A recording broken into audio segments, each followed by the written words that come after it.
오늘 민수기 6장에 있는 본문 말씀이고요. 이 나실인에 관한 법입니다.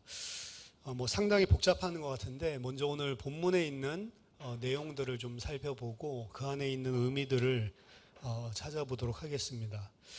오늘 본문은 크게 세 가지로 구성되어 있습니다. 1절부터 8절이 첫 번째 부분인데 이 나실인이 서원하는 것을 어떻게 하는지 정의를 내리고 있는 부분입니다. 나실인은 이스라엘 자손 가운데서 남자든지 여자든지 누구나 서원을 할 수 있다라고 명시적으로 이야기를 하고 있고요. 그리고 이 나실인으로 서원하는 것은 2절에 보니까 특별한 서원이다라고 하는 표현을 씁니다. 따라서 일반적으로 누구나 다 하는 것이 아니고 특별한 경우에 이례적으로 행하는 서원이다라고 하는 것을 알 수 있습니다. 그리고 2절에서 그 서원의 내용은 뭐냐? 바로 자기 몸을 구별해서 여호와께 온전하게 드리는 것이라고 이야기하고 있습니다. 이렇게 여호와께 자기 자신을 구별하여 온전히 드리는 나실인에게는 크게 세 가지의 근본적인 헌신을 요구하고 있는데요. 첫 번째는 이 포도와 관련된 모든 것을 금하는 것입니다. 포도주도 먹지 말라고 했고 독주도 먹지 말라. 그리고 포도주와 독주로 된 초, 이 포도주나 독주를 오래 두면 아마 좀 발효가 일어나서 이 식초같이 되는 것 같습니다. 그런 초를 먹지 말라. 그리고 포도즙도 먹지 말고 심지어는 생포도나 건포도까지도 먹지 말라. 그러니까 포도에 관련된 거는 아예 입도 대지 말라, 손도 대지 말라라고 완벽하게 금하고 있습니다. 두 번째는 머리에 삭도를 절대 대지 말라라고 하는 두 번째 명령이죠. 머리 자르는 것을 금하고 있습니다. 머리가 아니고 머리카락이겠죠. 머리카락 자르는 것을 금하고 있습니다. 세 번째는 사체, 시체에 가까이 하지 말라. 심지어 부모나 형제나 자매가 죽은 때에도 절대로 가까이 하지 말라라고 이야기를 합니다. 8절에서는 이렇게 자기 자신을 구별하여 여호와께 드리는 날 동안 그 사람이 어떻게 된다고 이야기하냐면 여호와께 거룩한 자가 된다라고 이야기합니다. 그러니까 이거는 열려있는 것이지만 상당히 서원을 하고 나실인이 되겠다라고 하는 것은 어떻게 보면 큰 영광입니다. 왜냐하면 나실인으로 사는 그 거룩한 삶을 사는 동안 하나님이 봤을 때 하나님께 그 사람을 거룩한 자다라고 인정해 주시기 때문에. 그러니까 누구만 할 수 있냐면 누구든지 다 할 수 있지만 나는 하나님께 거룩한 자가 되고 싶다라고 열망하는 사람이 서원하는 게 이 나실인의 법입니다. 사실은 왜 해야 된다 이런 법 자체가 의무조항이 전혀 없어요. 자원해서 자기 자신이 난 여호와께 거룩한 자가 돼야지 라고 하는 마음이 간절한 소원이 있을 때에 서원하는 법이다 라고 하는 것을 알 수 있습니다. 그리고 이제 9절에서 12절이 오늘 두 번째 파트인데요. 이러한 세 가지 헌신에 대해서 생각했던, 의도를 했던 혹은 의도치 못했던 위반했을 때 요구되는 의식 행위에 대해서 이야기하고 있습니다. 9절에 그 예로 갑작스럽게 그 곁에서 죽음이 일어나서 그 머리가 더럽혀지는 경우죠. 예로 든 것이 자기 자신이 의도적으로 한 것이 아닌데 어떻게 보면 우발적인 거죠. 우발적인 사건으로 인해서 자기 자신이 사체로 더럽혀지는 그러한 행위가 있을 때에도 이제 이 예식대로 해야 되는 거죠.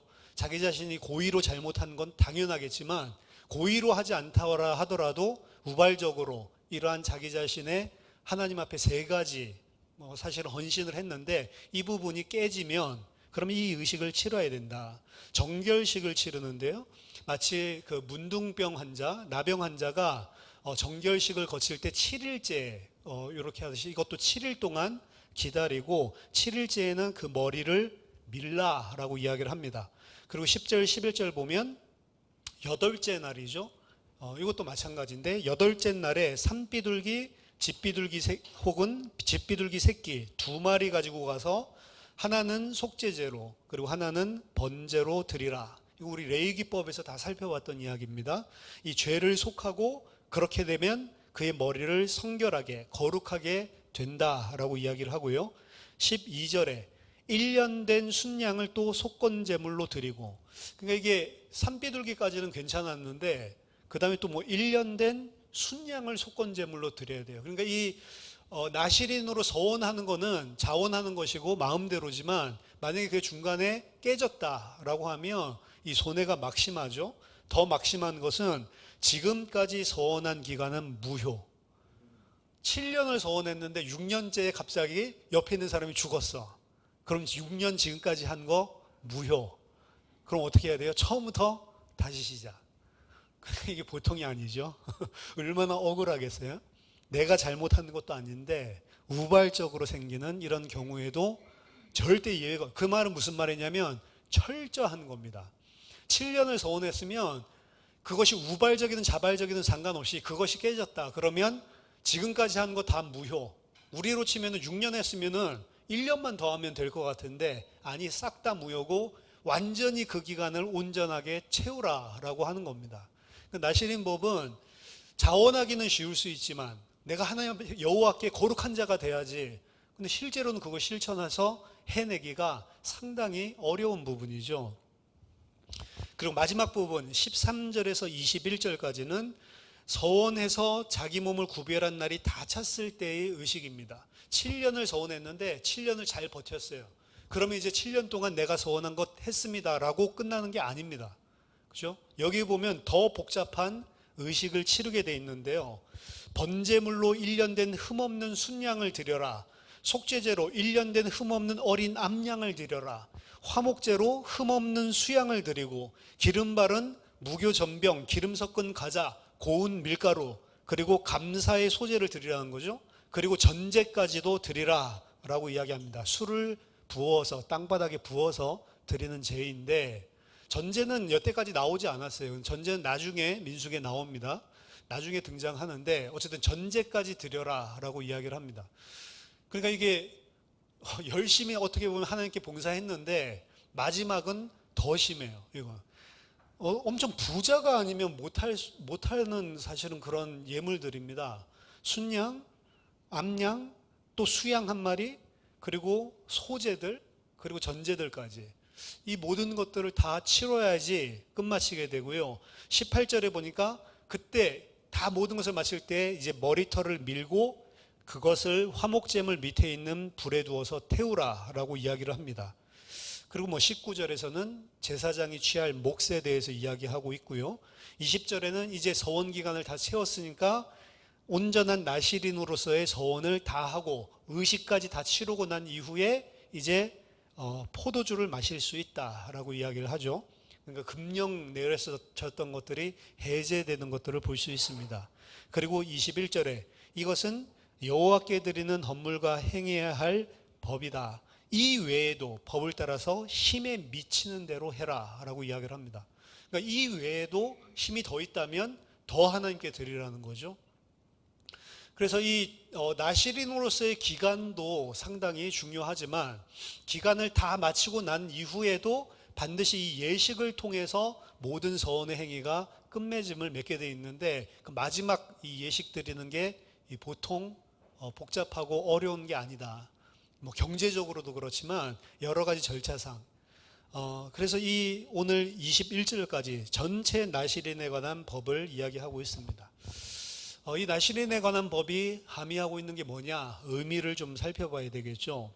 먼저 첫 번째로 이 세 가지 금칙을 하고 있는데 이 금칙에 대해서 좀 살펴보겠습니다. 포도주나 독주를 마시지 말라라고 하는 것은 좀 이해가 되죠. 뭐 사람이 술 마시고 취하게 되면 자기 생각대로 컨트롤도 안 되고 하나님 말씀 따라서 살 수도 없고, 그러니까 하나님께 온전하게 드린 자들이 정신을 맑게 하고 차리라. 이건 앞에서도 제사장들에게 성막에 들어가서 일할 때 요구하는 요구 사항이었습니다. 제사장들보다는 근데 나실인이 훨씬 강력해요. 제사장들은 성막에 들어가서 일할 때 술 먹지 말라라고 이야기를 했거든요. 근데 나실인은 서원한 기간 내내 하지 말라라고 이야기를 하고요. 심지어는 뭐 포도주나 독주 이런 거면 이해가 되는데 포도주나 독주로 되어진 식초 같은 거거든요. 그 초도 먹으면 안 되고 거기까지도 이해되는데 포도즙도 안 되고 포도 주스도 안 됩니다. 그리고 포도 먹어도 안 되고 건포도도 안 되고 껍질 먹어도 안 되고 씨 먹어도 안 되고 그냥 포도에 가는 건 아예 손도 대지 못하게 만들고 있거든요. 일부 학자는 이게 왜 그러냐라고 하는 거에 대해서 가나안에 살고 있었던 정착했던 이민족들이 포도원 문화가 발달을 했고 포도원 문화에 의지를 하고 있었기 때문에 이거는 가나안 사람들과 구별되는 법으로 하나님께서 주신 거다. 이교도와 섞이지 말라라는 의미에서 준 것이다 라고 이야기를 합니다. 하지만 포도나 포도주는 당시 고대 지방에 가나안 사람들만 즐겨 먹는 게 아니고요, 건조하고 힘든 척박한 땅이었기 때문에 가나안뿐만이 아니고 모든 민족들이 사실은 다 고급스러운 음식으로, 고급스러운 과일로 사실은 여기고 있었던 모든 세상 민족들이 먹고 즐기는 것이었습니다. 따라서 특정하게 가나안과 구별되라라고 하는 이야기가 아니고 더 정확하게는 세상과 구별되라라고 이야기하는 게 더 옳은 것 같습니다. 나시리는 특별한 사람으로 이 세상과 구별되어서 오직 여호와께만 성별된, 여호와께만 속한 자들이다 라고 하는 것을 강력하게 보여주고 있는 게 이 포도와 관련된 것을 손도 대지 말라라고 이야기하는 겁니다. 그들은 세상의 일상적인 삶의 규범에 따라서 살지 않아야 된다는 겁니다. 그럼 세상의 일상적인 삶의 규범이 뭐냐? 세상의 가치, 육신과 세속과 물질들을 추구하는 건데 그런 것들을 끊어야 된다. 그런 것들을 같이 삼고 살면 안 된다라고 이야기하는 거죠. 이것은 나머지 두 개에 있는 금칙에도 사실은 베이스로 깔려 있는 그런 이야기입니다. 세상과 너희들은 구별돼야 되고 세상과 다른 가치를 추구하고 살아야 된다라고 이야기하는 겁니다. 두 번째는 머리에 삭도를 대지 말라라고 이야기하는데요. 머리는요, 평생을 살아있는 사람이라면 늙거나 어리거나 상관없이요, 무조건 하고 자라나게 돼 있어요. 그래서 머리가 생명력을 상징한다라고 이야기를 합니다. 살아있는 사람은 무조건 하고 머리가 자라고요, 심지어는 죽고 난 다음에도 머리가 자라는 거 아세요? 사람이 죽어도 머리는 자란다고요. 그러니까 모든 생명력이 어디에 있냐면 사람의 이 머리카락에 있어요. 머리털에 계속해서 자라나거든요. 그래서 이러한 부분들은 사람의 생명력을 가장 잘 나타내는 부분이고 그 생명에 손대지 말라고 하는 게 머리털 삭도를 대지 말라라고 이야기하는 겁니다. 이 머리는 본문 7절에서 자기의 몸을 구별하여 하나님께 드리는 표가 그의 머리에 있다. 그렇기 때문에 이 삭도를 대지 말라라고 이야기를 하는데요. 이 머리를 더럽히게 되면 또 의식을 통해서 다시 성결하게 거룩하게 만들어야 됩니다. 따라서 나시린의 이 머리를 여기 오늘 본문에서는요, 네제르라고 하는 표현을 쓰는데, 네제르라고 하는 것은 거룩하게 구별하다, 성별이라고 하는 뜻입니다. 이 네제르라고 하는 것이 지금 나시린의 머리에 설명을 했는데, 머리에 설명을 하고 있는데 사실 레위기에서 나왔었던 단어입니다. 그 어디서 나오냐면 대제사장의 머리에 관 씌우잖아요. 그 대제사장의 머리에 씌우는 관이 네제르 하코데시입니다. 거룩한 성별된 것. 그렇게 금패를 붙여서 그 머리에 있는 터번에다가 붙인다고요. 그래서 레위기 8장 9절에 대제사장입니다. 그의 머리에 관을 씌우고 그 관 위 전면에 금패를 붙이니 곧 그 관이 뭐냐고? 거룩한 관이라고 해석했는데 거룩한 네제르, 성별된 것입니다. 그래서 거룩한 관이라 여호와께서 모세에게 명령하신 것과 같았더라. 그래서 대제사장의 머리에 붙여놓은 게 거룩한 관. 근데 그 거룩한 관이 나시린으로 치면 뭐예요? 머리. 그렇기 때문에 그 머리에 손대지 말라라고 이야기를 하고 있는 겁니다. 즉 지금 이 머리에 손대지 말고 그 머리가 네제르라고 이야기를 하고 있는 거는 지금 이 나시린을 하나님 볼 때 어떻게 보는 거냐면 대제사장처럼 보고 계시는 거예요. 머리를 자르지 말 것은 그가 대제사장의 의관을 머리에 쓰고 있는 것과 똑같은 것으로 지금 간주를 하고 있는 것입니다. 그렇기 때문에 삭도를 대지 말라. 너희는 대제사장과 같은 지금 머리에 관을 쓰고 있는 자들이다라고 이야기를 하고 있는 겁니다. 그럼 대제사장이 그 관 벗으면 안 되잖아요. 마찬가지로 너희들은 그 머리에 삭도를 대지 말라. 중요한 포인트 중에 하나는요, 머리라고 표현되어 있지만 성경에 있는 단어는 머리와 머리털을 분명하게 구분하고 있습니다. 머리털은 쉐아르라고 하는 단어를 쓰고 있고 머리는 롯이에요. 근데 이 머리가 거룩하기 때문에 라고 표현할 때는 롯이라고 합니다. 머리털 자체가 거룩한 게 아니고 머리에 삭도를 대지 마라. 왜? 그 머리털이 아니라 머리가 거룩하기 때문에 이렇게 되어 있습니다. 본문에는 그 부분 나중에 좀 설명을 하고요. 그다음 세 번째, 시체나 사체를 가까이 하지 말라라고 이야기를 합니다. 심지어 이 부분은 부모, 형제, 자매가 죽었을 때에도. 자, 이것도 제사장에 대한 규례보다는 훨씬 강력한 것입니다. 제사장은 당연히 사체를 가까이 할 수 없었지만 자기 자신의 친족이 죽었을 때, 부모나 형제, 자매가 죽었을 때에는 장례식에 참여할 수 있었습니다. 장례식에 자기의 부모나 형제, 자매가 죽었을 때도 참여하지 못하는 것은 누구에게만 적용됐죠? 대제사장에게만 적용됐던 거거든요. 그러니까 일반 레위인이나 제사장을 넘어서서 지금 대제사장에게 요구되는 것, 심지어는 아까 포도주, 독주에 관한 것은 대제사장에게도 요구하지 않았던 것까지도 요구하고 있는 게 이 나실인 법이라는 거죠. 따라서 이 머리에 삭도를 대지 말라라는 것과 연결해서 사실은 시체, 사체를 가까이 하지 말라라고 이야기하는 것이 사실은 등장을 하는 건데요.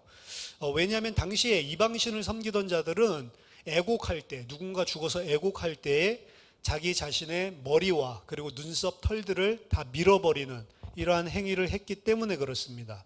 그래서 하나님은 이러한 이교도의 관습을 따르지 말라라고 명령을 하시죠. 이거 우리 레위기 살펴볼 때 살펴봤습니다. 레위기 19장 27절에 보니까 너희는 머리칼을 둥글게 깎지 말고 수염 끝을 손상하지 말라라고 이야기했고요. 신명기 14장 1절에서도 너희는 너희 하나님 여호와의 자녀이니 죽은 자를 위하여 자기 몸을 베지 말며 눈썹 사이 이마 위에 털을 밀지 말라. 털 미는 것과 그리고 장례, 애곡하는 것과 연결이 되어 있죠.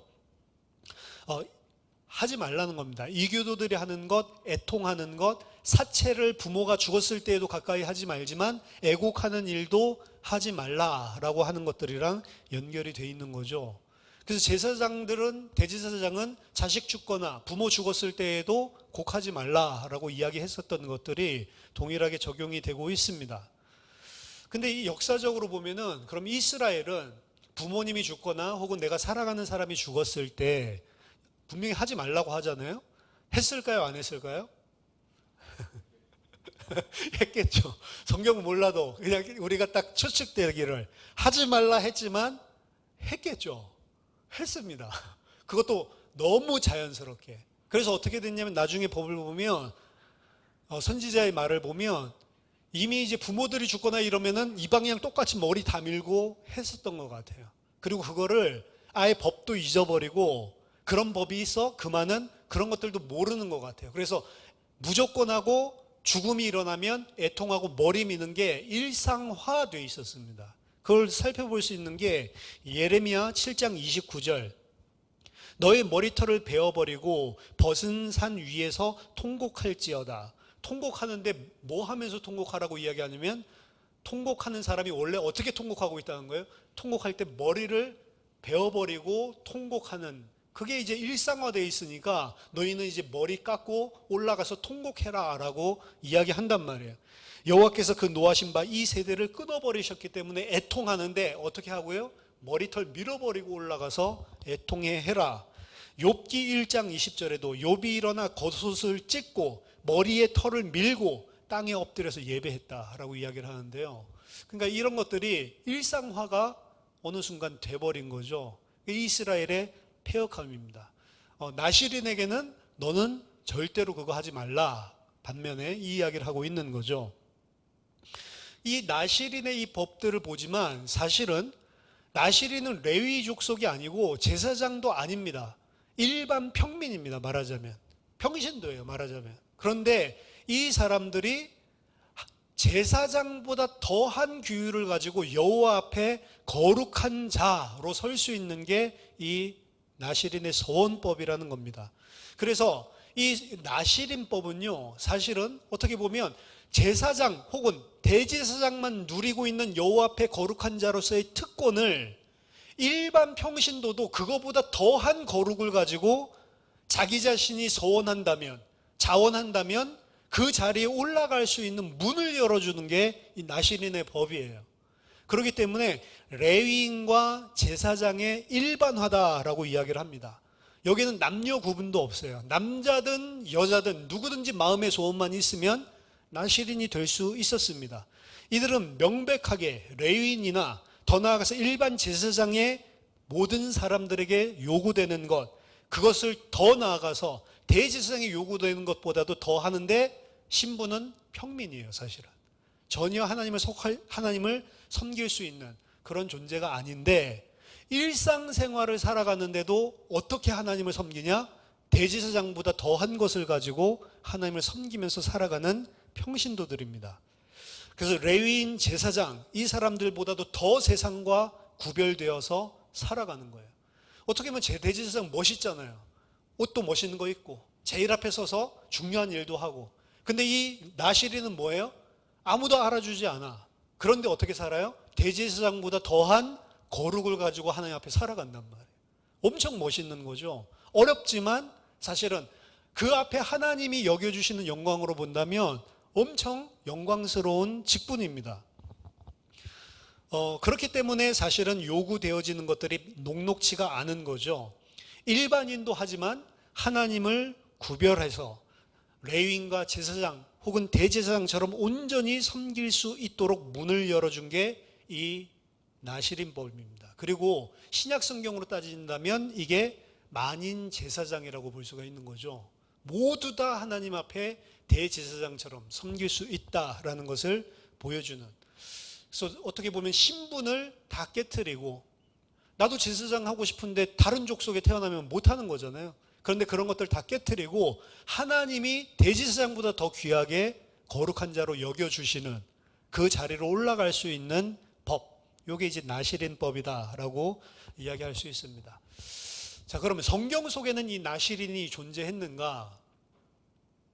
오늘 나시린법을 보면 사실은 나시린은 자기가 서원하는 겁니까? 아니면 하나님이 시키는 겁니까?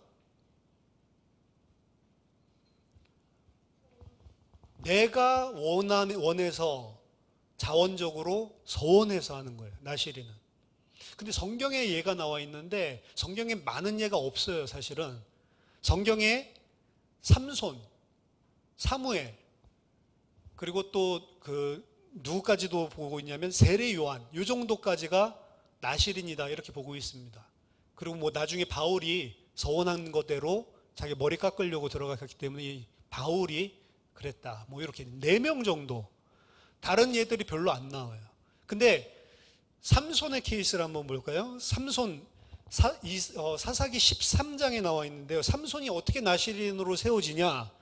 이스라엘 자손이 다시 여호와의 목전에 악을 행하였으므로 여호와께서 그들을 40년 동안 블레셋 사람의 손에 넘겨주시니라. 소라 땅의 단지파의 가족 중에 마노아라 이름하는 자가 있더라. 그의 아내가 임신하지 못함으로 출산하지 못하더니 여호와의 사자가 그 여인에게 나타나서 그에게 이르되, 보라, 네가 본래 임신하지 못함으로 출산하지 못하였으나 이제 임신하여 아들을 낳으리니 그러므로 너는 삼가 포도주와 독주를 마시지 말며 어떤 부정한 것도 먹지 말지니라. 보라, 네가 임신하여 아들을 낳으리니 그의 머리 위에 삭도를 대지 말라. 이 아이는 태에서 나옴으로 하나님께 바쳐진 나시림이 됨이라. 그가 블레셋에서 구원하리라, 이렇게 이야기를 하는데요.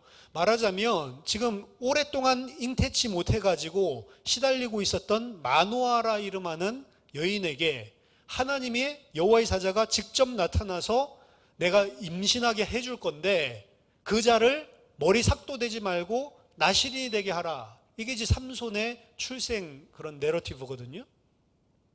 그러니까 여기서는 나시린은 원래 오늘 민수기만큼 정확하게 나시린 법이 나와 있는 법이 없어요. 오늘 본문이 가장 상세한 법입니다. 여기에 따르면 하나님이 지정해서 나시린으로 세우는 거는 안 나와요. 그런데 여기에 보면 하나님이 여호와의 사자가 직접 와서 지명을 하죠. 왜? 나실인이 지금 필요하니까. 이 삼손은 사사의 기도하면서 동시에 지금 나실인으로 부르고 있는 거거든요. 왜 하나님이 직접 나타나서, 원래 자원에서 해야 되는 건데 왜 이렇게 하실까요? 이거를 이제 그 자유주의학자들은 나실인법이 처음에는 하나님이 혹은 신적인 혹은 남에 의해서 하는 지정제였는데 나중에는 이제 바뀌었다, 자원제로. 그래서 지금 우리가 민수기 6장에 나오는 것은 이 나중에 포로 후기 때 쓰여진 거다. 그걸 갖다 이제 모세오경에 집어넣은 거다. 이렇게 이야기하거든요. 근데 우리는 그렇게 보지 않잖아요. 왜 이렇게 할까요? 이유는 하나밖에 없어요. 하나님이 쓰실 나실인 필요한데 나실인으로 자원하는 사람이 없어. 왜요? 싫으니까. 지금 어떻게 하고 있다고, 이스라엘이? 전부 다 우상 섬기고 있다고. 그러니까 하나님이 블레셋에 넘겨주는 상황이란 말이에요. 나실인은커녕 우상에 빠져 있는 사람들. 그렇죠? 하나님이 사용하시려고 하나님이 직접 나실인을 이런 식으로 세울 수밖에 없는 상황이 등장하는 거죠. 근데 이 삼손이 나실인인데 사실은 세 가지 금칙 다 어깁니다. 그렇죠? 삼손이 사사기에 제일 마지막에 등장하는 사사잖아요. 동시에 삼손의 분량이 가장 많습니다. 사사기에 나오는 2명의 가장 중요한 사사, 13명 사사가 있다고 하는데 가장 중요한 사사는 기드온과 그리고 삼손이에요. 근데 기드온도 그렇고, 제가 많이 설교했었죠. 이 삼손도 그렇고 뭘 보여주냐면 사사로 세웠는데 사사 역할을 제대로 못하는 거예요. 더더군다나 삼손은 사사 역할도 제대로 못하지만 동시에 나실인 역할도 제대로 하지 못하는 겁니다. 자기가 사자 쳐 죽이고 거기에 갔더니 꿀벌이 와가지고 막 꿀 해가지고 그 꿀 퍼다가 막 사람들 주잖아요. 사체를 가까이 했다는 거거든요. 그것도 이미 어기는 거죠. 그리고 막 여우 막 300마리 잡아서 막 불 피워가지고 그리고 막 포도원 막 불태우고 이러거든요. 포도원에 간 것, 이걸 일부러 써놓고 있는 거 아닌가. 그러니까 금칙으로 계속 가는 거죠. 그리고 그 여자에게 비밀 말해서, 비밀 말한 거는 여자를 사랑했대요. 알았지만 사랑했대요. 그래서 사실은 여호와께 대한 나실인의 서원보다는 그 여인의 사랑하는 마음이, 어떻게 보면 지고지순한 사랑, 로맨틱한 사람인데 결국 그것 때문에 머리가 다 밀려버리게 되죠. 그래서 이 모든 금칙을 마지막 최종적인 사사가 다 어기는 걸로 보여주고 있는 게 이 삼손 이야기입니다. 그게 이제 나실인 첫 번째 이야기고요. 두 번째 나오는 나실인이 사무엘로 보거든요. 사무엘도 마찬가지로 동일한 서원을 하기 때문에. 근데 중요한 것은 사무엘도 자기가 서원 기도합니까? 엄마가 해. 그러니까 이거 보고 우리나라 많은 사람들이 내 아들을 목사로 바치겠습니다, 이렇게 해버린다고. 그러면 돼요, 안 돼요? 안 돼요, 사실은. 그러니까 그것 때문에 막 평생 죄책감 눌려 사는 사람들이 있거든요. 우리 어머니가 서원했는데 내가 목사가 안 돼가지고 지금 사업 망했구나. 아니라니까요. 사업을 못해서 망한 거예요. 혹은 하나님이 깨닫게 해주려고 다 잘했는데도 망하게 하신 거예요. 목사 되게 하려고 그쪽 한쪽으로 생각하지 말라고요. 목사 된다고 뭐가 달라져요? 사실은 갑자기 믿음 좋아집니까? 그러다가 그래서 목사 되고 나서 제대로 목사 못하는 사람도 많습니다. 2번 후회해야 되죠. 그러니까 이 서원기도 너무 잘못된 것 같아요. 한나 기도를 가지고 특히 많이 하는데요. 한나의 기도는 사무엘을 기간도 평생 나실인으로 드리겠다는 겁니다. 누구 마음대로, 자기 마음대로. 근데 이 한나가 나실인으로 이렇게 서원하는, 자기 자신도 아니고 자기 아들을 나실인으로 서원하는 기도를 보면 처음부터 사실은 잘못됐어요. 나실인의 오늘 서원 기도에 보면 조건이 있습니까, 없습니까? 하나님 나한테 이렇게 해주시면 내가 나실인 할게요. 있어요, 없어요? 없어요. 나실인으로 우리가 서원하는 것은 절대로 조건이 붙지 않습니다. 그 말은 무슨 말이냐면 나실인이 된다는 것은 하나님 앞에 사실은 힘든 거룩의 삶을 살겠다라고 자기 자신을 드리는 것인데 거기에는 그 어떠한 조건이나 보상이 없단 말이에요. 조건이나 보상을 노리고 내가 나실인 되는 법이 없는 것입니다. 어떻게 보면은 생판 손해보면서 나실인 하겠다는 거예요. 그것 때문에 하나님께서 나에게 이렇게 해주시는 복이 약속되어 있지도 않아요. 그 복이라는 거는 그저 하나님이 너를 거룩한 자로 여겨주실 거다. 요거밖에 없어요. 거룩한 자라고 하나님이 막 육신적으로 잘 챙겨주고 이런 게 아니란 말이죠. 근데 오늘 한나가 서원 기도할 때에는 사무엘상 1장 10절 11절 한나가 마음이 괴로워서 여호와께 기도하고 통곡하며 서원하여 이르되 만군의 여호와여 만일 주의 여종이 고통을 보시고 나를 기억하사 주의 여종을 잊지 아니하시고 주의 여종에게 아들을 주시면 내가 그의 평생의 그를 여호와께 드리고 삭도를 그의 머리에 대지 아니하겠나이다. 사무엘 엄청 장발장이었겠죠. 머리가 엄청 길었을 것 같은데, 그러니까 조건이 붙는 아들을 주시면이라고 이야기를 하죠. 원래 사실은 그런 식으로 서원할 수가 없는 것입니다. 자, 사무엘은 그러면 뭐 엄마가 그렇게 드렸다라고 치지만 아무런 조건 없이 그리고 아무런 보상도 바라지 않고 하나님께 평생을 삭도를 대지 않는 거룩한 나시린으로 드려졌는데, 성경에 나오는 인물들 가운데 좀 완벽에 가깝다라고 하는 인물들이 몇 명 있거든요. 많지는 않고 요셉 같은 사람, 요셉도 뭐 어렸을 때 철딱서니가 없지만 나중을 보면 진짜 거의 완전한 자 가깝거든요. 그 다음에 에녹 같은 사람, 에녹은 근데 기사가 별로 안 나왔으니까.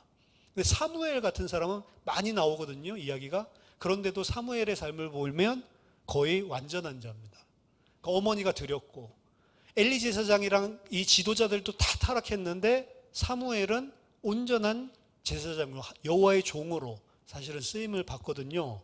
그럼에도 불구하고 그가 완전한 지도자고 완전한 나시린이었냐라고 볼 때에는 그렇지 않습니다. 뭘 보면 제가 몇 번 말씀드렸지만 사무엘상 8장 1절 2절 보세요.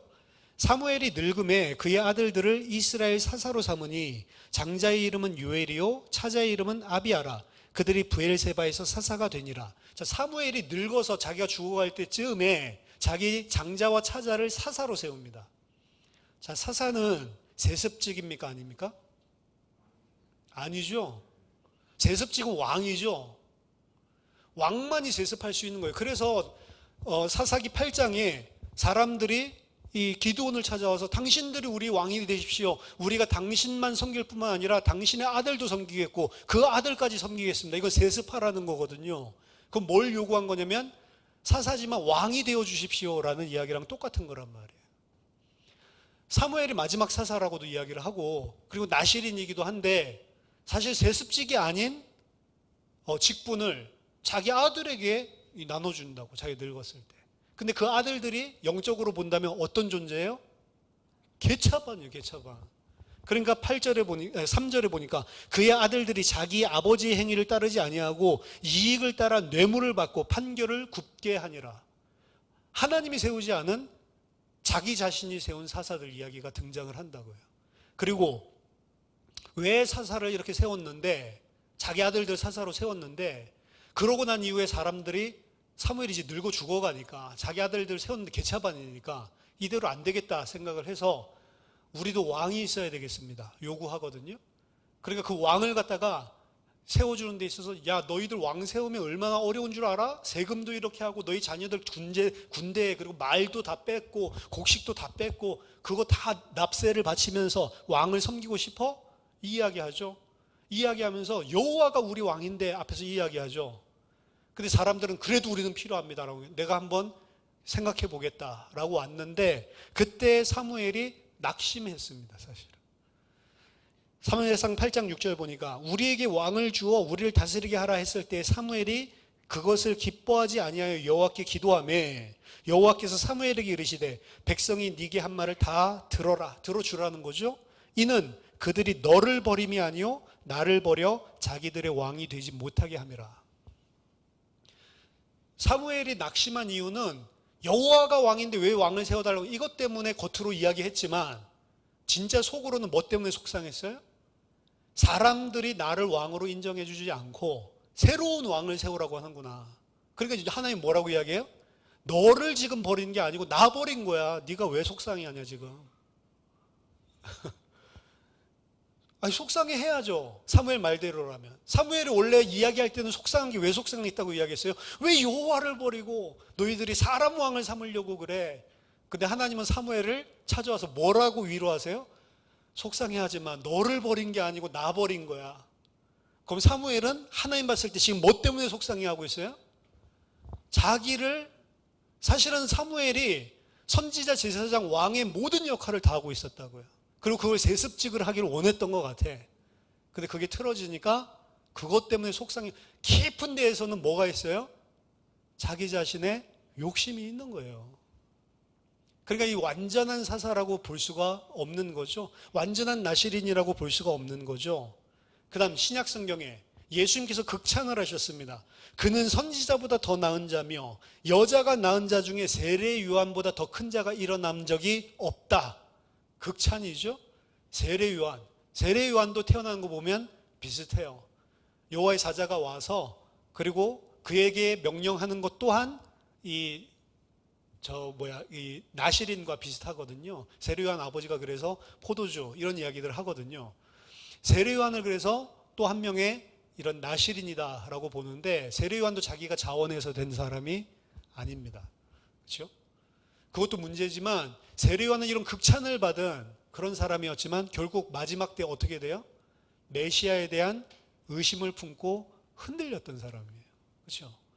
그러니까 이 사사들 3명 정도 나오는데 이 3명이 똑바로 된 사사래. 이 나실인 3명 정도가 나오는데 이 나실인 중에 똑바로 된 사람이 한 사람도 없어요. 정말로 온전한 나실인이 없습니다. 정말로 자기가 자원하고 서원한 나실인도 안 나와요. 성경에 의해서는. 나실이 전혀 없었냐? 그렇지는 않겠죠. 있기는 있었던 것 같습니다. 평신도기 때문에 안 나왔을 수도 있습니다. 하지만 아모스 2장 10절에서 12절 보면 내가 너희를 애굽 땅에서 이끌어내어 40년 동안 광야에 인도하고 아모리 사람의 땅을 너희가 차지하게 하였고 또 너희 아들 중에서 선지자를 너희 청년 중에서 나실인을 일으켰나니 선지자도 일으키셨고 나실인도 일으킨 것들이 있어요. 성경에는 구체적으로 나와 있지 않지만 근데 그들이 자원해서 드렸는데 여기서 뭐라고 이야기하죠? 내가 너희 가운데서 나실인을 일으켰다. 그럼 자원을 한 건가? 혹은 자원을 했지만 그 은혜를 줬다는 이야기인가? 그것도 잘 모르겠어요. 왜? 성경에 나온 모든 나실인은 억지로 된 사람들이 전부니까. 어쨌든 자원해서 해서 일으켰다 하더라도 뭐라고 이야기하냐면 과연 그렇지 아니하냐 이는 여호와의 말씀이니라. 아모스 2장 12절. 그러나 너희가 나실 사람으로 포도주를 마시게 하며 선지자에게 명령하기를 예언하지 말라 하였느니라. 자, 하나님이 나실인으로 삼아줬는데 그 사람에게 이스라엘을 어떻게 했다고요? 포도주 먹어, 포도주 마시게 하는 거예요. 꼭 우리나라 술문화에서 억지로 먹이듯이. 그 말은 무슨 말입니까? 하나님이 거룩하게 보시는 사람이 이스라엘 중에 존재할 수가 없도록 너희 백성들이 지금 움직인다는 거예요. 하나님이 선지자 이렇게 했는데 야, 말하지 마. 왜 말하지 말라고 했을까요? 나한테 듣기 싫은 이야기 하니까 그 선지자가. 거짓 선지자가 팽배했습니다. 그래서 이스라엘에는. 그러니까 나실인도 그렇고요. 선지자도 그렇고 하나님께 세웠는데 이 사람 이스라엘 백성들은 그것을 원치 않는 거예요. 나실인이면 다야 마셔. 포도주 마시게 하고. 선지자 이야기하면 여호와의 말이라고 가짜 선지자 이 말 들이대면서 이게 여호와의 말이지. 뭐라고 하죠? 성경에 보면 저놈 입을 쳐라. 진짜 선지자 입을 때리고. 왜? 저놈은 꼭 내가 싫은 말만 해. 왕들이 그런 식으로 깨달았단 말이죠. 온전한 나실인이 존재할 수 없는 게 이스라엘 백성들 전체의 폐악이었습니다. 제가 봤을 때 자원에서 나실인 된 사람 한 사람도 없지 않았을까 이런 생각을 해봅니다. 그래서 사실은 진정한 나실인이 구약시대에 단 한 사람도 없었다. 심지어 세례 요한까지도 완전한 나실인은 아니었다라는 것을 볼 수 있습니다. 나실인 법의 특징을 우리들이 살펴봤지만 진짜 나실인은 사실은 우리가 생각하는 것보다 더 폭이 큽니다. 무슨 소리냐면 우리 오늘 읽은 본문에 의하면 하나님 내가 1년 동안 나실인 하겠습니다. 기간을 분명히 정하죠. 정하고 나실인으로 사는데 그 기간이 끝날 때 마지막 끝날 때에 번제, 속죄제, 화목제, 요제, 전제 전부 다 드리거든요. 이러한 그 제의식을 맞춰야지만 나시린으로서의 서원이 온전하게 다 치룬 것으로 합니다. 1년 기간을 정해놓고 그 1년을 잘 살았다고 나시린의 법을 지킨 게 아니에요. 나시린이 되기 위해서는 반드시 마지막에 화목제, 소제, 번제 전부 다 드려야 돼요. 그걸 드림으로서만 나시린으로서의 완성이 되는 겁니다. 그럼 무슨 이야기를 하는 거냐면, 나시린은요, 나의 행위를 전제로 되는 것이 아니고 반드시 제의식, 희생제사, 반드시 제사를 통해서만 완성된다라고 하는 것을 보여주고 있는 겁니다. 아무리 완전하게 살았다 하더라도 마지막에 이야기했었던 값도 많이 나가죠. 그 제의식을 치르지 않는다면 진정한 나시린이 될 수 없는 겁니다. 그래서 나시린은 내가 잘 산다는 게 기준이 아니에요. 내가 잘 사는 것만 있어가지고 되는 게 아닙니다. 하나님이 나시린으로 인정하려면 반드시 제의식을 통과해야 된다라고 하는 것을 보여주는 겁니다. 그 제의식이 상징하는 게 뭐예요? 그리스도거든요. 너희가 하나님 앞에 온전한 자가 되고 싶어? 온전한 자가 되기 위해서 행위를 100% 잘한다 할지라도 그것 가지고는 하나님 앞에 거룩한 자가 될 수 없다라고 하는 겁니다. 어떻게 하나님 앞에 거룩한 자가 돼요? 반드시 마지막에, 이 모든 제사를 총동원한 거거든요. 속건제 빼고는 다 드리는 거거든요. 근데 속건제 빼고 다 드리는 제사를 언제 드렸습니까? 레위기 우리 살펴볼 때 한목에 속건제 빼고 지금 총동원해서 다 드리는 거거든요.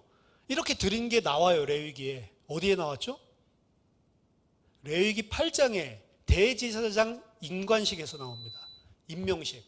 대제사장이 즉위할 때 그 즉위식에서 속건제를 제외하고 모든 제사를 다 드리게 하거든요. 그러니까 아까 전에도 말했지만 이 나실이라는 것은 대제사장 혹은 대제사장보다 더한 거룩한 자로 하나님이 인정을 해주시는데, 그 대제사장의 입관식에서, 임직식에서 했었던 제사를 드림으로써만 그가 세워지는 거예요. 대제사장도 그 임직식을 해야지만 세워지는 것처럼 그가 나실이니, 더 중요한 것은 그것은 마무리를 했다라고 하는 게 아니죠. 대제사장 임명식은 이제부터 대제사장으로 살라는 거죠. 그래서 이거는 최종적인, 이제 1년 동안 잘 지켰습니다라고 이걸 하는데, 그걸 하나님은 뭘 가지고 하냐? 이제 네가 비로소 나실인이다라고 시작하게 만드는 거예요. 그래서 나실인법은 3년 동안 죽을 뻔했다 끝나고 이제 대충 사는 게 아니고, 하나님은 어떻게 이야기하고 있어요? 이제 네가 대제사장이 되었으니, 네가 진짜 나실인이 되었으니 하나님 앞에 거룩한 자로 시작하는 것이다. 그래서 진짜 나실인은 내가 서원한 기간에 내 행위로 되는 게 아니고 언제 돼요? 하나님께서 만드신 그리스도를 상징하는 제의식을 통해서 나실인이 되는 것이고, 그것이 바로 시작이다라고 이야기를 한다고요. 그러니까 이 나실인이 된다라고 하는 것, 사실은 하나님의 은혜, 그리스도가 없이는 절대로 그 누구도 나실인이 될 수 없는 것입니다. 하나님을 섬기는 만인 제사장이 그리스도 없이는 될 수 없단 말이에요. 오직 누구를 통해서만, 아무리 온전하게 되더라도 자기 자신의 행위로는 안 되고 그리스도로만 너희들은 만인 제사장이 될 수 있는 것이다. 누구나, 제사장, 이스라엘, 유대인 상관없이 그 누구든지 그리스도를 통해서 제사장이 될 수 있는 것이다. 근데 그것은 그리스도를 통해서 될 수 있는 거다. 이게 나실인이 담고 있는 사실은 그리스도의 복음입니다. 어떻게 보면 우리는 하나님 백성으로 내가 온전한 삶을 살아내서 하나님 앞에 거룩하게 하려고 노력하는지 모릅니다. 근데 아무리 내가 내 기준에 온전하게 살아도 하나님 기준에 온전한 사람은 단 한 사람도 없어요. 그래서 하나님이 온전하게 받을 수 있는 사람은 그리스도 안에 있는 사람, 연합한 자 아니고는 아니라는 겁니다. 다른 거 자랑할 이유가 없는 거예요, 사실은. 나실인으로 살겠습니다, 이런 거 제가 설교를 이번 주에 몇 개 봤거든요. 전부 다 결론이 뭐냐? 이제 우리 나실인처럼 어떻게 살까요? 적용을 기간을 정해놓고 핸드폰을 하지 않아야 되겠다, 뭐 이런 거 적용하고 있더라고요. 핸드폰 안 본다고 하나님이 거룩한 자로 인정합니까? 좋아요, 좋은데 이거 통해서 그거 결론 내고 적용하는 게, 저는 그래서 사실은 그게 복음주의의 병폐라고까지 이야기를 하는데, 도덕주의와 종교화로 만드는 개혁주의에서 상당히 싫어합니다. 그런 것들을. 결국에는 적용이 어디로 가야 돼요? 그리스도를 통하는, 그리스도를 붙잡는 걸로 가야 되는데, 그게 결론이 나야 되는데 그거는 적용이 아니라고 봐요. 뭐가 적용이에요? 핸드폰 안 보는 거. 내가 나시린으로. 그래서 그걸 뭐 이제 금식이라고 한다면서요. 고난기간 동안에 내가 핸드폰 안 하겠습니다. 고난기간에 내가 TV 안 보겠습니다. 이런 거요? 그게 하나님 앞에 거룩입니까? 핸드폰 하는 게 거룩이다. 핸드폰 안 하는 게 거룩이다. 아니란 말. 그게 기준이 아니란 말이에요. 진짜 그리스도 알고 진짜 그리스도 안에 연합하고 들어가는 게 나실인 되는 길 아닌가요? 진짜 우리가 거룩하게 되려면 내가 조금 거룩하게 살았던 삶, 그거 가지고 하나님 앞에 내세우는 게 아니고, 아무리 나는 거룩하게 살아도 나는 거룩할 수 없는 존재입니다. 그 겸손한 하나님 앞에 무릎 꿇는 마음을 가지는 게 진짜 거룩 아닙니까? 여러분들, 올바르게 내가 뭘 정해놓고 잘 사는 사람들은 반드시 그렇지 않은 사람들을 한 단계 낮게 깔아보게 되어 있습니다. 금식하는 사람은 금식 안 하는 사람 보면 돼지같이 보인다고요. 옛날에 그거 막 이 뭐 원단에 뭐 3일씩 금식한다 막 이렇게 막 숨어서 막 과자 먹고 막 들키고 막 이러죠. 그럼 과자 먹는 사람 보고 과자 안 먹는 사람 어떻게 본 줄 알아요? 아이고 3일 동안 금식하기로 해놓고. 반드시 인간은 그렇게 본다고요. 내 자신의 거룩, 내 자신의 행위를 기준 삼는 사람들은 절대로 그래서 나시린이 될 수 없는 것입니다. 하나님 그런 자들을 싫어하셨어요. 유대인이, 바리새인이 착한 사람이라니까요. 말씀대로 살려고 노력한 사람이에요. 근데 하나님은 그 말씀대로 살려고 한 거를 지적하는 게 아니고 그 말씀대로 산 것들을 통해서 자기에게 크레딧, 공헌을 다 돌리고 있는 거예요. 그걸 하나님이 싫어하신다고. 왜? 사람 못 깨달아야 돼요? 결국에 인생을 살게 하면서 너희들은 안 되는 존재라는 걸 철저하게 깨닫게 만드는 게 사실 우리의 인생이에요. 안 된다는 것을. 그래서 죽음도 극복하지 못하는 거예요, 사실은. 왜 예수 믿는데도 죽습니까? 너희들은 아니 흙이라는 거예요. 너희들이 만약에 영원한 생명을 가진 몸으로 살아난다면 그 은혜지 너희 자신에게서 온 게 아니라는 것을 인정하는 게 사실은 거룩이거든요. 그게 세상 사람들과 구별되는 거예요. 세상 사람들은 항상 아까 전에 서원을 할 때도 조건을 걸고 하고 내가 3,000배 하면 뭐 주세요 이런 식으로 사람들은 항상 그렇게 한다고요. 근데 우리는 세상 사람들과 다르게 구별됐다. 그 구별된 거 안에는 세상 사람들은 자기의 공덕을 의로 삼지만 하나님의 백성은 그리스도만을 의로 삼는다고요. 두 번째, 그래서 온전한 나시린은 성경에 인간 중에는 없습니다. 예수 그리스도만 온전한 나시린입니다. 아, 예수 그리스도가 나시린입니까? 나시린은 아니죠, 사실은. 왜? 포도주도 마셨고, 그렇죠? 포도주도 심지어는 만들어서 사람들 마시게 하고, 그렇죠? 나시린이라는데 왜 말도 안 되죠? 그리고 보면 시체도 만지고, 그렇죠? 그래서 예수님이 만드시고 그리고 예수님이 마신 포도주의 의미는, 포도주는 두 가지 의미인데 취하고 여호와의 재앙과 저항을 받을 이런 부분도 등장하지만 메시아의 약속 중에 포도주를 통해 풍성함, 풍성의 시대, 요걸 예언한 것들이 존재합니다. 예수님이 한 포도주는 그런 나시린 차원에서가 아니고 메시아 시대가 왔을 때 풍요로운 하나님의 복을 설명하는 사실은 그런 부분으로 예언이 성취되는 것이고, 죽은 자를 만진 것도 죽은 자의 부정이 예수님께 옮겨오는 게 아니고 죽은 자를 만졌더니 예수님의 거룩함이 죽은 자에게 옮겨가죠. 이건 인간에게 있을 수 없는 거거든요. 그 사람이 그래서 살아나는 이런 기적들이 일어납니다. 근데 예수님이 온전한 나시린이다라고 하는 것은 마지막 제자들에게 이야기하신 유언들 때문에 그렇습니다. 마태복음 26장 27절에서 29절 보면 또 잔을 가지사 감사기도 하시고, 마지막 성찬이죠. 그들에게 주시며 이르시되 너희가 다 이것을 마시라. 이것은 죄 사함을 얻게 하려고 많은 사람들을 위하여 흘리는 바 나의 피 곧 언약의 피니라. 그러나 너희에게 이르노니 내가 포도나무에서 난 것을 이제부터 내 아버지 나라에서 새 것으로 너희와 함께 마시는 날까지 기한을 정했죠. 마시지 않겠다. 이게 나시린의 서약과 유사한 것입니다. 마지막 날 내가 너희들의 구속을 완성해서 함께 서게 되는 그날까지 나는 포도에서 난 것을 마시지 않겠다. 그래서 여기에서도 보면 포도주를 마시지 않겠다라고 하지 않고 포도나무에서 난 것을 마시지 않겠다라고 이야기를 하죠. 나시린의 법을 사실은 상기시켜 주는 것이고요. 요한복음 19장 28절 30절 여기 보면 예수님께서 마지막 죽으실 때 신포도주가 가득히 담긴 그릇이 있기 때문에 사람들이 해면을 우슬초에 메어서 예수의 입에 댔다라고 이야기를 하는데요. 마태복음 27장 34절에 보면 그 쓸개탄 포도주를 예수께 주어 마시게 하려 하셨더니 예수께서 맛보고 그게 무엇인지를 아시고 마시려고 하지 않았다라고 하는 장면이 등장하거든요. 그러니까 이게 아까 전에 말했던 나시린에게 금했던 초에 대한 거죠. 그 부분을 예수님이 거부하시는 것들을 보여줍니다. 시편 69편 2절에 나오고 있어요. 그들이 쓸개를 나의 음식물로 주며 목마를 때에는 초를 마시게 하였사오나. 근데 예수님 그거를 거부하셨다라는 것이 마태가 정확하게 이야기를 하고 있죠.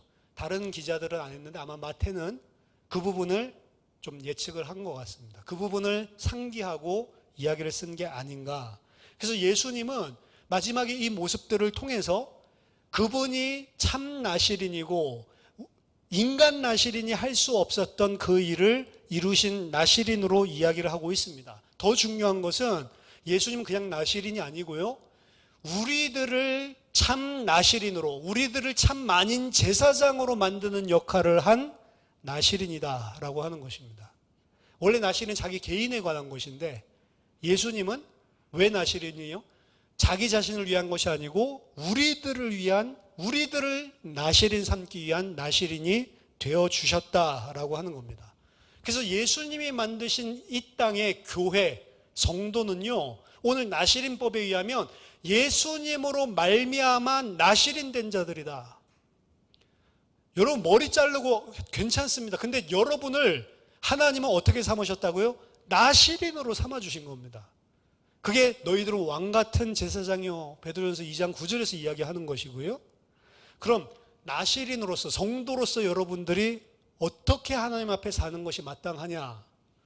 어떤 삶보다 더 중요한 것은 일단 조건이나 하나님께 보상을 바라지 않아야 되는 거예요. 왜? 우리는 하나님께 무슨 조건이나 보상을 담보로 그걸 얻어내기 위해서 하는 종교인이 아니란 말이에요. 우상숭배자가 아니란 말이죠. 성도는 하나님 앞에 딜하는 게 없어야 됩니다. 무조건 하고. 내게 이렇게 해주시면 이렇게 하겠습니다. 말도 안 되는 헛소리예요. 성도는 하나님 앞에 아무런 조건 없이, 그런데도 불구하고 자원하는 심정으로 하나님 앞에 사는 게 그게 성도인 거예요, 사실은. 두 번째, 포도는 이 세상의 세상 가치, 풍요, 물질, 세속적인 걸 의미한다라고 이야기를 했죠. 세속적인 것, 세상 가치와 다른 가치관을 가지고 사는 게 성도, 나시린들입니다. 세상 사람들은 육신적인 것, 물질적인 것, 그것들을 가지기 위해서 다 짓밟고 경쟁하고 원래 사람이 그렇게 살아야 되는 줄 알고 있어요. 그게 세상 사람들이지만 하나님이 나시린으로 구별하신 하나님의 백성은 그 가치에서 빠져나와야 된다. 그 가치에서 빠져나온 삶을 의식적으로 우리들이 살기 위해서 무릎 꿇지 않으면 우리도 그 가치에 함몰돼서 살 수밖에 없어요. 왜? 늘 보고 듣는 게 그거니까. 그 사람들이랑 살고 그 사람들이랑 상호작용을 하고 그 사람들과 같이 경쟁하는 속에서 살아가니까. 그렇기 때문에 거기에서 그 가치를 놓치고 살면 손해보는 것 같은 느낌이 많이 든단 말이에요. 실제 손해를 보고. 그럼에도 불구하고 하나님이 요구하는 겁니다. 여러분들이 온전히 살 수 있든 없든 그거는 모르겠어요. 근데 하나님이 요구하는 거 분명하고요. 그게 가치는 맞아요. 세상 가치대로 살지 말라는 거. 그걸 못 살면 찔려야 되는 거예요. 그거 못 살면서 우리는 원래 연약해서 안 돼. 그거 아니란 말입니다. 그거 살아낸다고 해서 이제 이거 살았으니까 뭘 보상을 바라는 것도 아니에요. 그렇죠? 어렵죠? 힘들죠? 근데 하나님의 은혜를 받으면 돼요, 이게. 그래서 우리가 보통 은혜 떨어지면 다시 세상으로 돌아가 있지만 은혜 받으면 내가 미쳤구나. 세상에 산 내 모습이 미쳤다고 생각이 들고요. 그리고 하나님 앞에 다 모든 보상 조건 이런 것들도 아니고 세상 가치도 아니고 단 오직 그리스도로 만족합니다. 이럴 때가 있어요, 없어요? 있어요. 그거 한 번도 없다. 구원 안 받았을지도 모릅니다. 근데 그렇게 좋아가지고 했는데 나중에 제정신 차리면 어떻게 돼요? 세상 나가서 아이고 내가 왜 그렇게 했지? 그렇죠? 뭐가 제정신입니까? 세상의 가치를 다 내려놓고 하나님 앞에 선 게 제정신이에요, 사실은. 그리고 세 번째, 삭도를 대지 말라, 머리카락 자르지 말라라고 하는 거죠. 그건 생명에 관한 이야기이기도 하고, 삭도를 대지 말 것은 그 머리가 거룩하기 때문이다. 삭도를 머리에 대지 말 것, 그러니까 머리칼을 자르지 말라라고 하는 것들을 뭐라고 표현했냐면 삭도를 로시, 머리에 대지 말라라고 이야기를 했고, 머리카락을 자르지 말라 그냥 이렇게 이야기를 한 게 아니에요. 삭도를 그 로시, 머리에 대지 말라 이렇게 표현했어요. 왜요? 머리가 거룩하기 때문에. 그 머리가 누구예요? 그리스도라고, 그리스도. 삭도를 머리에 대지 말라라고 이야기하는 것은 신약으로 따지면 성도의 머리가 그리스도이기 때문에 머리에 칼 대지 말라라고 이야기하는 겁니다. 근데 세상은 어떻게 해요? 그 머리에 칼을 댄다고, 그 머리를 죽여버린다고요. 근데 성도는 어떻게 산다고요? 그 머리에 삭도를 대지 말고 그리스도를 머리 삼고 사는 사람, 그리스도를 머리 삼고 산다라고 하는 것은 그리스도의 뜻대로 움직이는, 머리의 뜻대로 움직이는 것처럼. 네 번째, 부모가 죽어도 장사 지내지 말라. 예수님도 똑같은 이야기를 했죠. 부모가 죽어서 부모를 장사하고 내가 주님 따르겠습니다. 그 쟁기를 보고 들고 뒤를 돌아보는 자는 하나님 나라에 합당치 않다. 이 우선순위에 대한 가치거든요. 가족보다도, 왜 가족 이야기를 하냐? 가족이 가장 나랑 딱 붙어 있는 소중한 것이기 때문에. 어떻게 보면. 그러니까 그 가족이라도 진리에 있어서는 돌아보지 말라는 거예요. 뭘 붙잡으라고요? 하나님 나라를 붙잡으라고. 하나님 나라에 합당한 자는 모든 우선순위가 하나님 나라에 있는 자들이다 라는 겁니다. 그러니까 가족 다 내팽개치란 말이냐? 그 말 아닙니다. 안 그래도 싫었는데 잘 됐다 이래가지고 가족 내팽개치고 그러란 말 아닙니다. 우선순위, 가치가 어디에 있냐라고 하는 것입니다. 그리고 죽음에 손대지 말라라고 하는, 죽음과 접촉하지 말라라고 하는 것은 성도는 살리는 사람 돼야지 죽이는 사람 되면 안 된다. 복음은 살리는 겁니다. 율법, 종교는 죽이는 것입니다. 살려라. 살리기 위해서 뭐 해야 돼요? 사랑해야 돼요. 살리기 위해서는 상대방을 사랑해야 되고, 사랑하는 자는 용납하고 포용하고 기다릴 수 있고 무례히 행치 않고, 그 모든 자들을 정말로 사랑한다면 그 사람을 살리는 방향으로 선택을 한단 말이에요. 이번 추석 기간 오죠? 추석 기간 왔을 때 형제자매들 살린다고 생각하고 막 복음 전하고 억지로 그렇게 하지 말라고요. 그게 살리는 게 아니고 죽이는 겁니다. 보니까 내가 봤을 때 저 사람 별로인데 계속 나보고 뭐라고 한다고. 어떻게 하라고요? 그리스도인답게 그 안에서 사세요. 그거는 안 하고 계속 그 안에서 막 붙잡고 막 이거 영접시켜, 이런 거 하지 말라고요. 진짜로 내가 그리스도인 같이 살면, 아까 전에 사무엘이 가족에게는 언약을 전달 못 하잖아요. 다윗에게는 하는데. 왜요? 가족은 본단 말이에요. 뭐를? 집에서 가장 무장해제돼서 살고 있는 삶을. 그 무장해제된 사무엘의 삶은 어떤 거예요? 하나님을 왕삼기보다는 내 왕직에 대한 부분들의 동기가 있는 거예요. 그걸 누가 봐요? 아들들이 본다니까. 그래서 아까 저 광고에도 이야기를 했지만 그리스도의 삶의 향기가 그들에게 보여지는 은혜가 있기를 기도하세요. 그 은혜가 있어서 너에게 너가 가진 소망이 무엇이냐라고 물어본다면 그럼 복음 이야기 해주라. 근데 그러는 것도 아닌데, 저 사람 보면 대화하기도 싫은데 이리 와봐, 이런 걸 붙잡으면 추석 명절이 짜증나는 데가 되는 거죠. 장가 안 간 노총각 노처녀 있으면 뭐라고 하지 말고 그럴 수 있지. 그러면서 그냥 등 떠들겨주고, 야 네가 예수 안 믿으니까 결혼도 못하는 거야 이렇게 하지 말고. 마지막으로 나시린의 마지막 제의는 대제사장 위임식 취임식이다라고 이야기를 했습니다. 우리를 나시린으로 삼아주시고 우리를 구원하고 살리신 것이 시작이에요. 시작. 끝이 아니고 어떻게 이제 나시린으로 살아가는. 그래서 나시린은 서원을 어떻게 보면 일정 기간 하지만 하나님이 요구하시는 진짜 나시린은 어떻게 해요? 일정 기간 사는 게 아니고 평생입니다. 평생. 그게 하나님이 봤을 때 나시린이라는 거죠. 저희들이 죽을 때까지 계속해서 하나님 앞에 하나님만 온전히 하나님의 은혜만 그리스도만 붙들고 하나님 백성답게 살기 위해서 어떻게 보면 분투하고 몸부림쳐야 되는 거예요. 분투하고 몸부림치는 게 종교 율법 이런 식으로 이분법적으로 하는 거 아닙니다. 왜? 우리한테 죄성이 있어서 분투하라는 거예요. 어떻게 보면 죄성 없으면 분투할 필요가 없는 거죠.